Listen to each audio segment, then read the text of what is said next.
চারটি গুরুত্বপূর্ণ পয়েন্টের আলোকে আলোচনা পরিবেশন করব, যার শিরোনাম হচ্ছে শিরক করার কারণে আফসোস করবে মানুষরা। আফসোস করে তারা কি বলবে?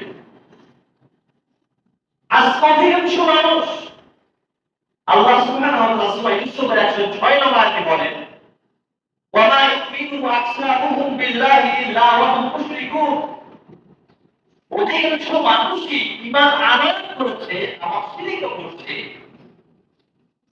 সূরা ইউসুফের 106 নম্বর আয়াতে আল্লাহ তাআলা বলে দিলেন যে অধিকাংশ মানুষ মানে ঈমানদারদের মধ্যে বলা হচ্ছে, এটা হিন্দু বৌদ্ধ খ্রিস্টান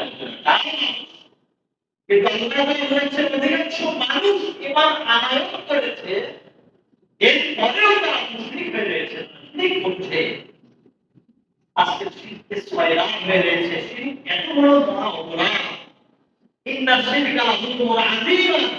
আল্লাহ সবচেয়ে বড় ভুল বলছেন। শিরক মানে আল্লাহ তাআলার যে ক্ষমতা রয়েছে তার সমকক্ষ স্থির করে, ক্ষমতা স্থির করা।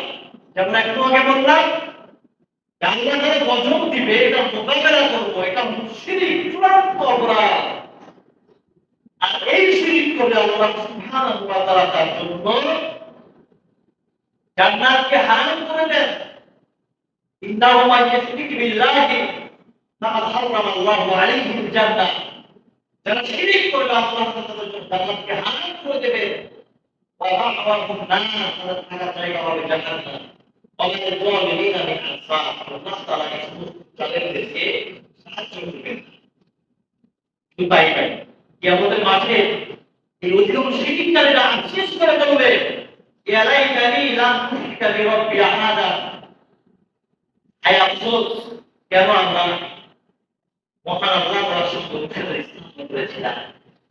এই উদাস করে বলবে, আফসোস করে বলবে, কেঁদে কেঁদে বলবে। সেই ময়দানে কেঁদে কেঁদে বলে আর কোনো লাভ হবে না।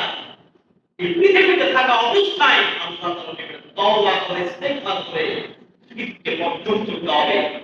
যারা শিরকের পূজারী তাদেরকে ঘৃণা করে বর্জন করতে হবে।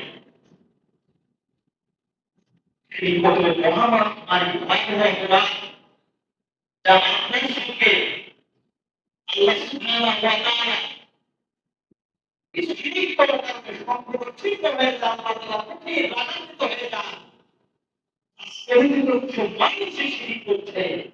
মানুষের কিন্তু তাদের বিধান মেনে শিরক করছে, শিরক করছে, কুফরি পন্থা থেকে তারা ইবাদত করে শিরক করছে।